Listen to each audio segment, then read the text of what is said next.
Le Corbusier, dans la maison vit l'homme. Comment construit-on des maisons pour les gens heureux? Je m'y consacre depuis plus de 40 ans, passionnément.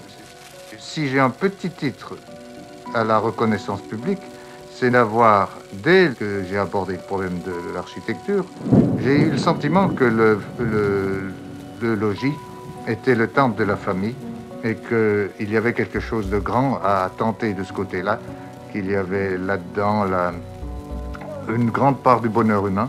Et je ne sais pas pourquoi je me crois obligé de m'occuper du bonheur humain, mais j'aime autant, dans mes préoccupations, arriver à approcher la solution d'un tel problème que de m'occuper à faire de l'épicerie ou de la banque.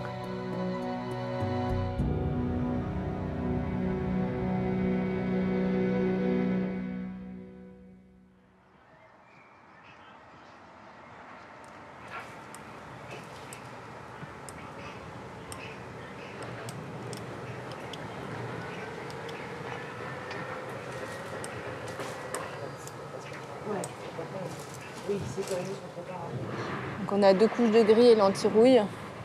Et en dessous, on tombe direct sur le métal. Oui, mais pour moi, c'est des gris qui sont pas très anciens, quoi. On voyait ça sur les photos en blanc, d'ailleurs on le voit là en blanc, et le reste des garde-corps de tout l'appartement en noir. En foncé. En foncé, voilà. Non, mais c'est pas ici qu'on va voir le clair. Il y a d'autres photos sur lesquelles on a vu le... C'est blanc, là. Enfin, ouais, c'est clair, c'est quoi. Soleil, quoi. Ouais, mais là, c'est en plein soleil. Là, j'ai 3 couches. Mais 3 couches, même pour quelque chose des années 50, c'est pas du tout jusqu'en 60, il y avait la végétation. Hein. Personne s'est amusé à la repeindre. Le sujet des départs, c'était que c'est quand même l'appartement de Le Corbusier. C'est un appartement où il a vécu pendant près de 30 ans ou plus de 30 ans. C'est un appartement qui a beaucoup vécu, qui a été habité et donc qui a été beaucoup transformé pendant des années, par Le Corbusier même. Pour nous, tout l'enjeu était justement de conserver toutes les strates, toutes les modifications que Le Corbusier a pu apporter à cet appartement.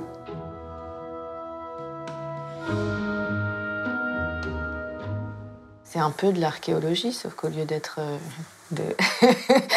de trouver des objets dans la terre, on est sur une accumulation de l'histoire, quoi. Mais le problème, c'est ici. Est-ce que ici, qu'est-ce qu'on fait? Est-ce qu'on met bien évidemment, l'espace blanc, on mettrait l'autre blanc. Est-ce qu'on mettrait celui-là ou est-ce qu'on enlève et on laisse... On essaye de voir sur la vidéo qu'il y a avec sa mère. Avec sa mère. Au départ, on s'est basé sur les documents d'archives et surtout sur les photos qui ont été prises au fil des années. Sauf que, bien sûr, la plupart de ces photos-là sont noir et blanc. Ce qu'on a fait, c'est que la restauratrice peinture, Marie-Odile Père, a fait des sondages pour identifier les différentes couches de peinture qui ont été mises en place depuis les années 34 jusqu'à aujourd'hui. On s'est tout de suite rendu compte qu'à partir du moment où il s'est installé dans l'appartement, donc en 34, jusqu'à 65, il continue à apporter des modifications, à changer, à rajouter, modifier les portes, modifier les serrureries. Après aussi lié à des problèmes sanitaires ou techniques, à des fuites ou autre chose, mais il continue à apporter des modifications. La première question qui s'est posée, c'est de savoir quel état de référence choisir. S'il fallait choisir le moment où Le Corbusier s'y est installé, en 1934, parce que pour beaucoup d'historiens de l'architecture, ce moment de son architecture puriste est l'origine, la source de la compréhension de ce lieu. D'autres écoles, d'autres approches tiennent compte de toute la stratification, de l'évolution d'un lieu. Et nous avons donc choisi le fait de revenir à 1965, l'état avant la mort de Le Corbusier, considérant que c'est un lieu que Le Corbusier avait construit mais transformé en permanence pour lui-même. La difficulté de cette opération, au niveau de la documentation, de la compréhension du projet et de l'exécution, est particulièrement élevée. Les fenêtres, par exemple, elles ont été changées, certaines 3 fois. C'était de l'acier, puis ça a été du bois, puis ça a été de l'aluminium. Il y a des surfaces qui sont passées de surfaces transparentes à surfaces translucides. Alors, qu'est-ce qu'on témoigne, quoi? De quoi on témoigne? C'est ça qui est important. Quel est le choix que l'on fait? Est-ce qu'on démolit tout ce qu'il a fait pendant toutes ces années et on revient vers un état d'origine? Ça paraissait peu raisonnable, quoi. Et surtout, on efface toute une série d'expérimentations qui ont été faites et qui sont extrêmement riches au niveau du témoignage et de la compréhension de l'homme, de sa démarche artistique. Voilà, ça c'est important.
Dans une maison ordinaire, il y a 4 murs et quelques fenêtres. Dans la maison que vous habitez, il m'a semblé ne voir qu'un seul mur et rien que des fenêtres. Bien, c'est assez joli ce que vous me dites là. D'abord, dans la maison que j'habite, elle est en plein Paris, si vous voulez, mais on ne voit que du ciel et de la verdure. On voit le bois de Boulogne, on voit le Mont Valérien, Saint-Cloud, etc. Et mon jardin est au 8e étage avec de l'herbe et des arbres, du muguet au mois de mai, etc. C'est l'immense illusion des gens, c'est de vouloir avoir leur maison au sol où ne sont que les poussières, les bruits de la rue et les cacas de chiens. L'œuvre de l'artiste, c'est précisément d'être devin, créateur, inventeur et metteur au point de toutes les ressources présentes dans le temps afin d'alléger la peine des hommes et surtout afin d'apporter ces facteurs essentiels qui sont la joie de vivre.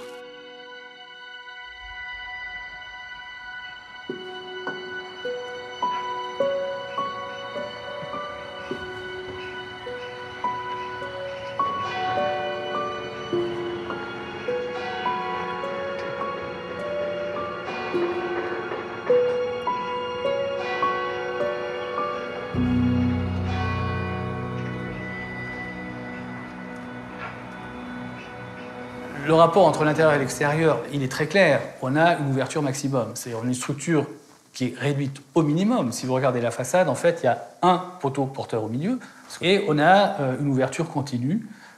C'est du verre, c'est des briques Nevada pour les parapets. Donc on a l'ouverture maximum.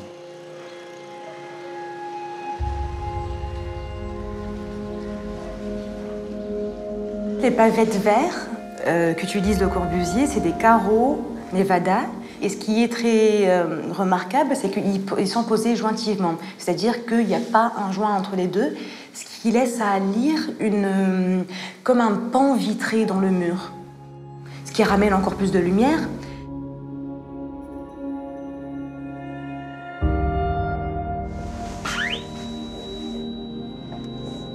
Donc là, il y en aurait une au milieu. Après, on passe sur la verticale. Et là, il n'y en a pas. On est d'accord. S'il y a une armature, ça fait là, il y en a là. une. Voilà. Quand il y a du métal, ça sonne. On souhaitait absolument conserver ces éléments d'origine, qui sont très fissurés, salis par la corrosion, par le calcaire, très abîmés. Mais il y avait vraiment un souhait de conserver ces éléments d'origine. On a procédé au comblement des parties qui étaient les plus dégradées et on a refait tous les joints à la chaux qui étaient entre les briques de verre. Et pour les panneaux de briques de verre qui n'étaient pas d'origine, Nous avons fait refaire des briques Nevada avec les mêmes caractéristiques.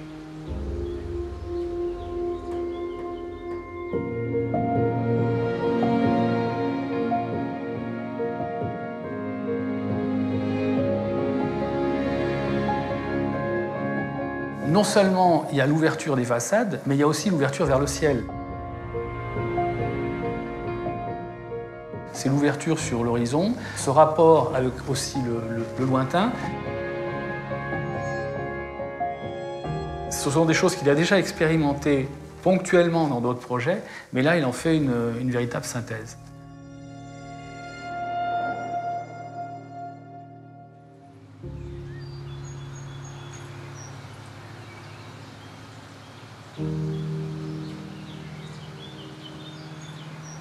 Ça pourrait être un immeuble construit aujourd'hui avec toute cette lumière, les fenêtres, des grands espaces comme ici, l'atelier par exemple, mais également dans la salle à manger, le salon, tout ouvert et pas systématiquement des portes pour fermer les espaces. Donc je pense que ça correspond tout à fait à un espace actuel, mais il n'y a pas l'idée de confort que tu as aujourd'hui. Donc ça surprend effectivement les gens. Mais bon, il faut penser qu'il y avait un chauffage central, l'électricité, des sanitaires et de l'eau chaude dans la salle de bain, dans la chambre. C'était quand même une cuisine équipée, aménagée. C'est assez exceptionnel, si on pense qu'on est en 1934. Ça,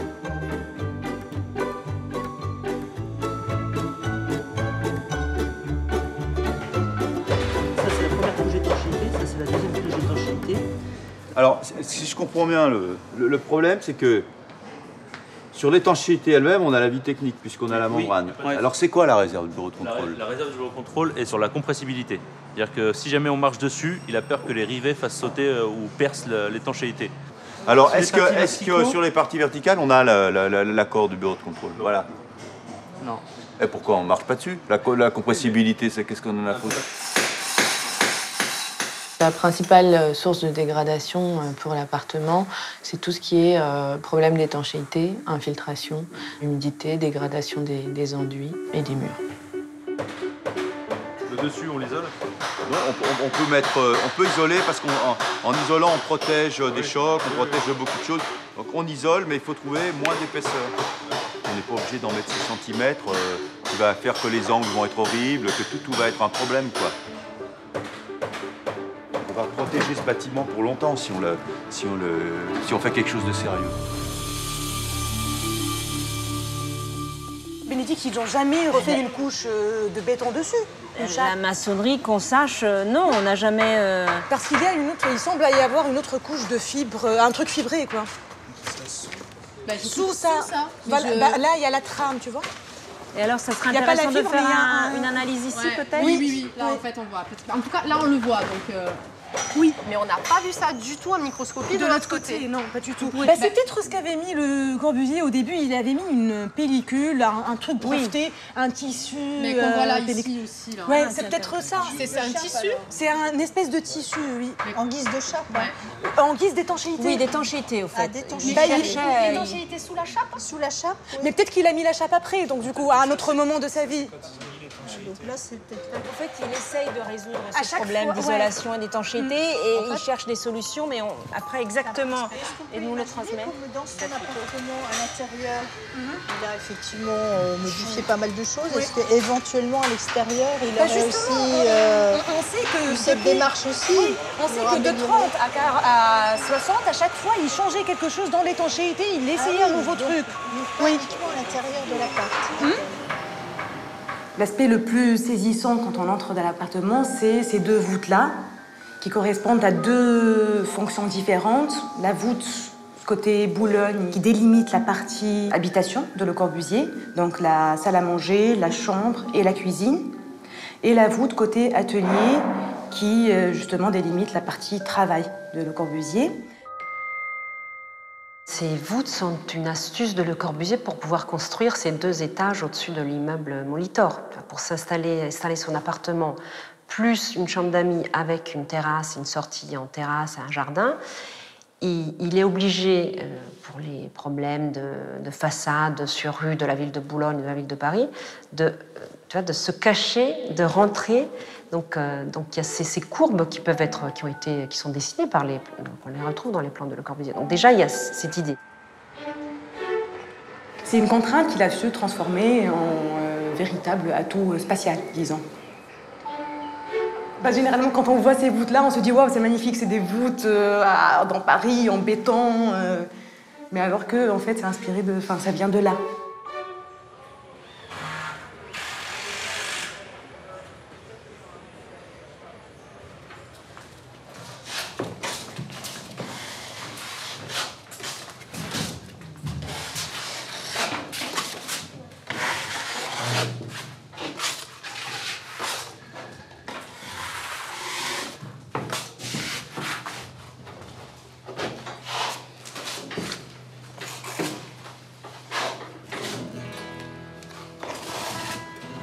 Un mur qui est peut-être la chose la plus intéressante de cette découverte des couleurs, c'est le mur de la salle à manger qui était devenu blanc. Et là, tu vois, devant la salle à manger, devant la table, tu as ce mur. D'un côté, derrière la table, tu as des tableaux, toujours un tableau de Le Corbusier, et de l'autre côté, tu as un grand mur brun. C'est magnifique comme aspect, comme impression. Et c'était devenu blanc dans les années 70.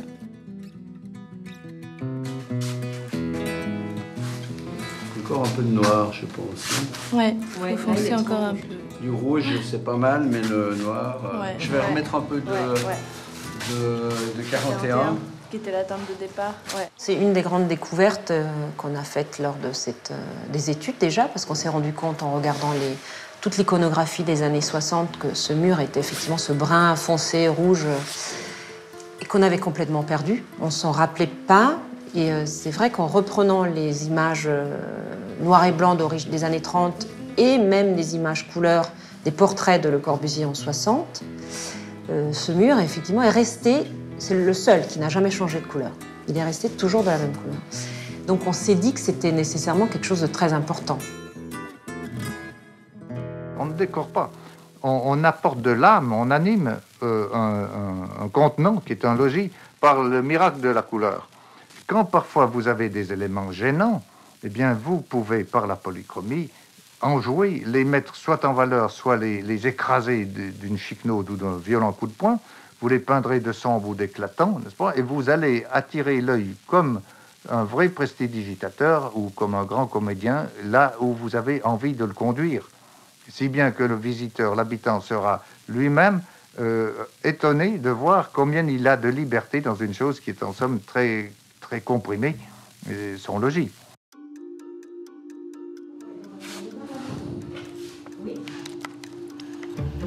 Ça, c'est le 2, ouais. Et ça, c'est le même, mais avec du rouge. Alors, il n'y a pas une terre d'ombre brûlée.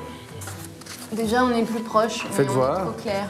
Mais là, on est sur cette teinte de brun. C'est la terre d'ombre brûlée. C'est celui-là, c'est sur celui-là qu'on s'était basé, mais il me semble qu'il y en a des un peu plus foncés. La couleur n'est pas employée comme une décoration. La couleur a une fonction en tant que telle par rapport au volume, par rapport à ce qu'elle produit dans sa disposition spatiale. Il faut le faire plus saturé. Voilà. Parce qu'en plus... C'est-à-dire que celui-là, il est un peu trop rouge, quoi. Oui, exactement. Ouais. Il n'est pas assez noir. Il manque un peu de noir, quoi. Ok. Puis en lumière blanche, peut-être. Je dirais un peu plus jaune. Ouais. On voit que ça a évolué au cours du temps. On voit le changement de gamme de couleurs. On passe de choses assez terrestres à des couleurs beaucoup plus vives, aux couleurs primaires, au rouge, au jaune vif, au bleu outre-mer, au vert phthalo dans les années 50. En 65, on va radoucir la palette, on va retourner sur des choses un peu plus blanches. Tu as toujours des couleurs. Même le blanc qu'on retrouve, c'est un blanc cassé parce qu'il y a de l'huile dedans et donc ça jaunit avec le temps. C'est jamais Tu vois, les façades extérieures sont peintes avec un blanc crème, tu as un mur bleu, un mur rouge. Il n'y a jamais cette idée de blanc partout.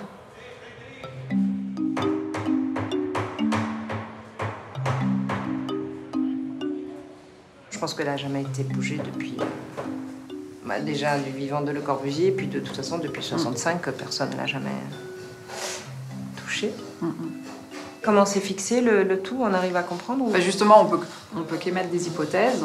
Et une des hypothèses, c'est qu'il y a une sorte de gougeonnage, d'éléments dans lequel vient s'imbriquer la plaque, et puis qui pourrait avoir été scellé de manière supplémentaire avec un mastic, typiquement.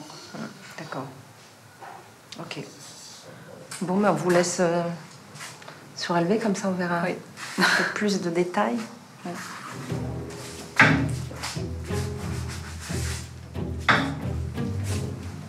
Je sais pas.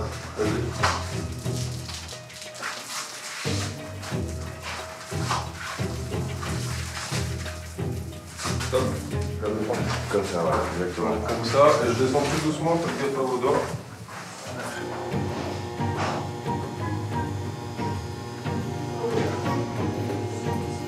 Encore un peu, nickel. Encore un tout petit peu, tu peux.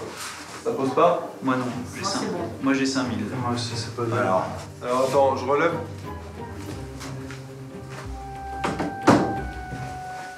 Ok. Là, on repose. Là, on repose partout.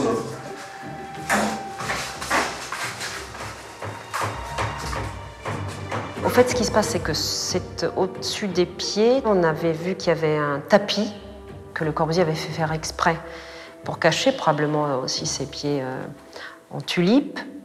Après le décès de Le Corbusier, le tapis a disparu. Probablement, il a été jeté parce que trop abîmé ou autre. Et du coup, ses pieds commencent à être... on nettoie au jet d'eau, on passe à la serpillière. Donc la rouille se met en place. Et du coup, effectivement, il y avait des taches sur le sol, sur le carrelage. Et lors de cette restauration, d'abord, on ne savait pas si le plateau en marbre était fixé au pied. Et puis, comment nettoyer en dessous. Donc on a essayé, on a soulevé pour voir comment c'était en dessous. Du coup, on a pu nettoyer le sol. Et du coup, on a découvert aussi des saletés sous le plateau en marbre. Mais c'était des découvertes. On ne savait pas vraiment comment était fixé le plateau. La restauration est toujours aussi l'occasion de comprendre des choses, non seulement du fonctionnement, mais de la mise en œuvre et de comment ça a été construit.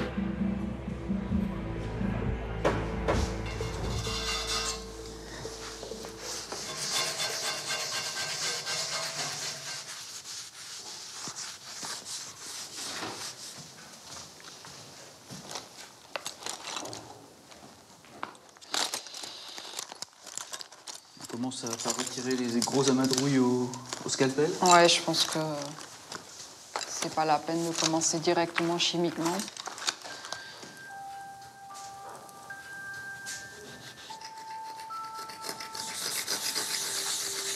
Ce qui est intéressant aussi, c'est d'arriver à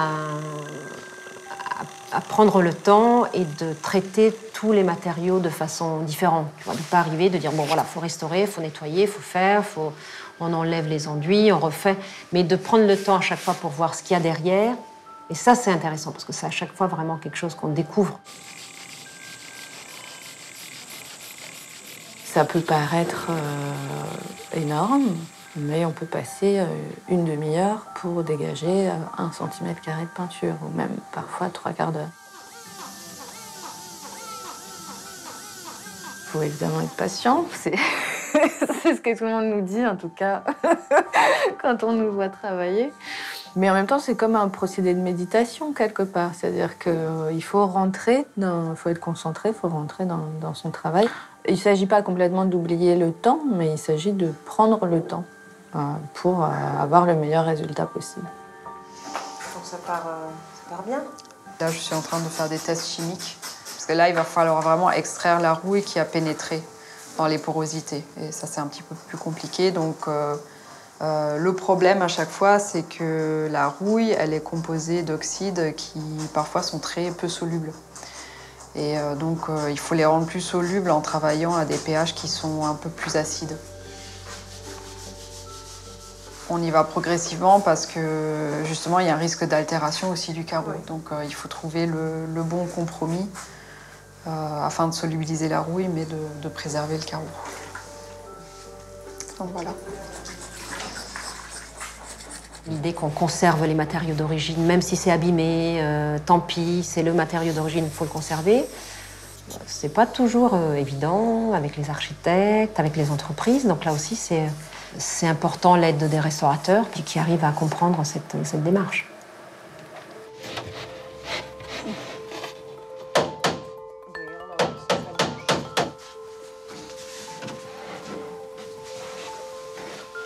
La restitution, c'est une interprétation à un moment donné, avec le plus d'informations possible. On est le plus scientifique possible. On essaye d'interroger et de tirer le maximum de toute la documentation qu'on a.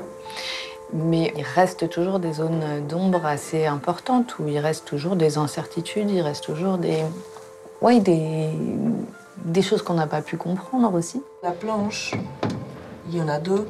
Elles sont vissées au tasseau comme ça. C'est les vis que j'avais tirées. Ça, c'est fixé avec le... Donc ça va en prolongation. Donc le meuble, il est appuyé dessus. Donc si on enlève ça, on est obligé d'enlever ça. Donc l'idée est de toujours conserver l'original pour qu'on puisse y revenir.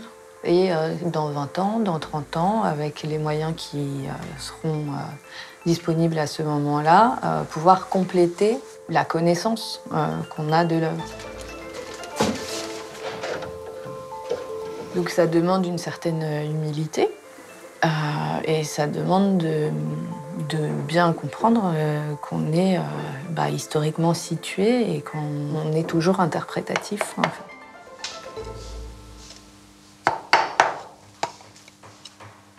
Donc techniquement, ça implique aussi des choses. Donc un des principes de la restauration, un des grands principes, c'est la réversibilité, c'est-à-dire utiliser des matériaux.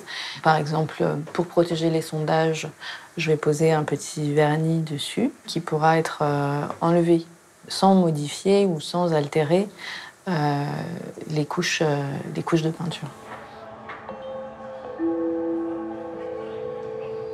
Pour toutes les disciplines en restauration, que ce soit effectivement le métal, le bois. Tous les restaurateurs qui ont travaillé ici ont la même déontologie.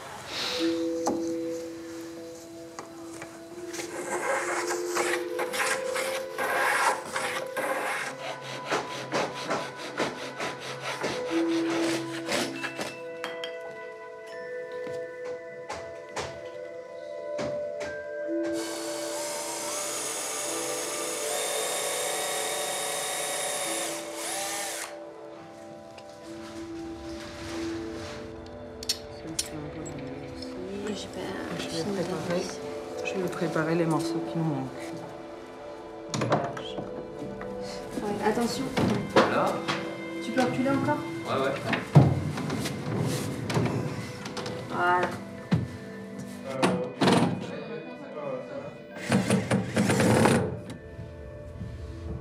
Au sol aussi, hein, qui... C'est un objet incroyable. Elle a un peu du... Il y a toujours une conception de l'espace et de l'économie de l'espace, de la fonctionnalité qui fait que voilà, il a cette idée de accrocher sa penderie. Et puis la penderie, là aussi, c'est pas que tu as des éléments où tu mets les chemises, tu as des espaces où tu mets les chaussettes, les chaussures, où tu peux effectivement mettre les vestes, etc. Donc c'est assez étonnant. Tu as plein de mécanismes pour utiliser tout l'espace possible et que ça soit le plus fonctionnel possible. Il y a toujours cette idée de confort, de changer la qualité de vie du plus grand nombre. Là, à l'occurrence, c'est son appartement, donc c'est pour lui. Donc je pense que c'est encore plus que ce qui lui correspond.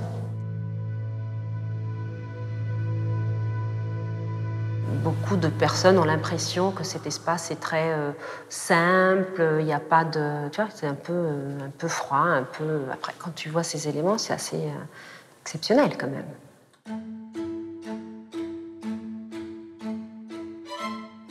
Il y a toujours de la couleur, il y a toujours des éléments arrondis, et puis il y a cette conception de l'espace de vie confortable, adapté à une vie moderne.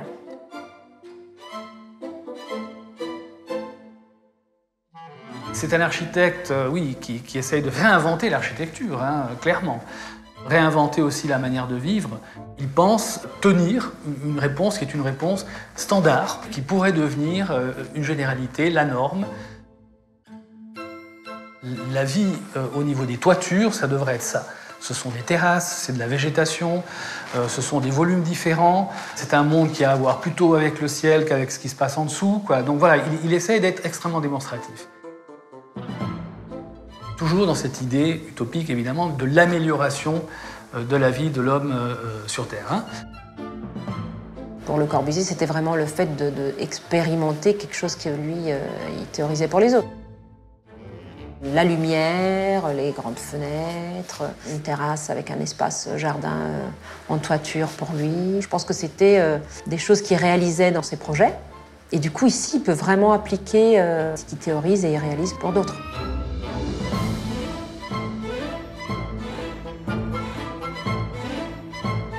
Moi, la chose qui m'a, disons, le plus surpris aussi, c'est le lit qui a une échelle assez bizarre, disons. Mais en fait, c'est que ça permet à cet auteur-là d'avoir une vue sur l'ensemble de Boulogne, depuis tout le pont vitré qu'il a juste en face. Enfin, c'est quand même très bien trouvé.